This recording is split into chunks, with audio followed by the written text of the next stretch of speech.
మీ మంత్రి గారు చెప్పింది అక్షర సత్యం అని చెప్పి మా అందరికి కూడా అర్థమైంది. ఆయనకి ఇప్పటికే జ్ఞానోదయం అయింది. ఇప్పుడు మీకు మాకు కొల్లాపూర్ ప్రజలకు కూడా స్పష్టత వచ్చిందని నేను అనుకుంటా ఉన్నాను.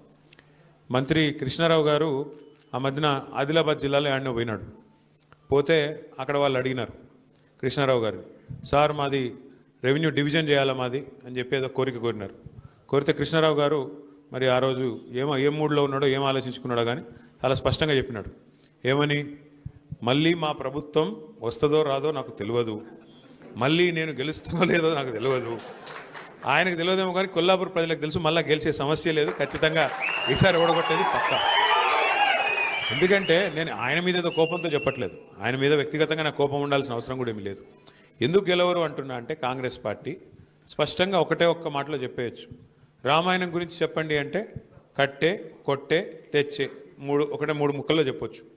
అట్లాగే కాంగ్రెస్ ప్రభుత్వం 2 ఏళ్లలో వీళ్ళ పనితీరు ఎట్లా ఉంది అని అడిగితే ఎగవేతలు, కూల్చివేతలు, పేల్చివేతలు తప్ప చేసింది అయితే ఏమీ లేదు. ఎగవేతలు అంటే 420 హామీలు ఇచ్చి 6 గ్యారెంటీలని అలవిగాని మాటలు చెప్పి అడ్డమైన అబద్ధాలు చెప్పి కుర్చీలో కూర్చున్నారు. కుర్చీలో కూర్చున్న తర్వాత ఏం చేస్తున్నారు 2 ఏళ్ల నుంచి నాకంటే బాగా మీకే తెలుసు. ఊర్లలో ఎంత అవస్థలు పడుతున్నారు రైతులు మీకు తెలుసు.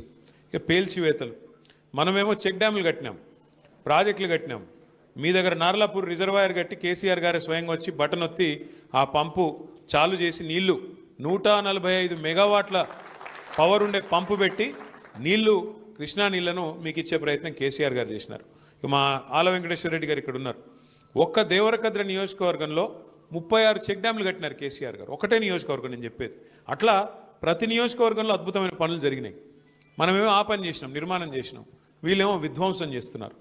ప్రపంచ చరిత్రలో ఎక్కడైనా సరే చెక్ డ్యాములు కట్టాలి, చెరువులు కట్టాలి, నీళ్ళు ఇవ్వాలి అనే పద్ధతిలో ఆలోచించిన ప్రభుత్వాలను చూసినాం. కానీ మేడిగడ్డను పేల్చేయాలి, చెక్ డ్యాములను పేల్చేయాలి, అవసరమైతే ఆ బ్యారాజీని కూలగొట్టైనా సరే రాజకీయంగా లాభం పొందాలి అనే వికృతమైన ఒక కుసంస్కారమైన ప్రభుత్వం, కుసంస్కారమైన పార్టీ బహుశా భారతదేశ చరిత్రలో ఒక కాంగ్రెస్ పార్టీ మాత్రమే. ఇక మీకు తెలుసు, కూల్చివేతలు అయితే మీరు చూస్తూనే ఉన్నారు.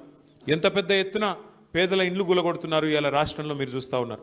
ఒక్క దగ్గరని కాదు, మహబూబ్ నగర్తో ప్రారంభమైంది. నాకు గుర్తున్నది, అక్కడ పాపం దివ్యాంగులు కొంతమంది కాళ్ళు చేయాలి సక్క లేని వాళ్ళు వాళ్ళ కాలనీ కట్టుకుంటే వీళ్ళ ప్రభుత్వం వచ్చినాక మొట్టమొదటిసారి కూలగొట్టిందే ఆ దివ్యాంగుల కాలనీలో పోయి మొత్తం ఇళ్ళని కూలగొడితే మా సీనన్న పోయి వాళ్ళందరికీ అన్నం పెట్టి పాపం ఎండకు ఎండుతూ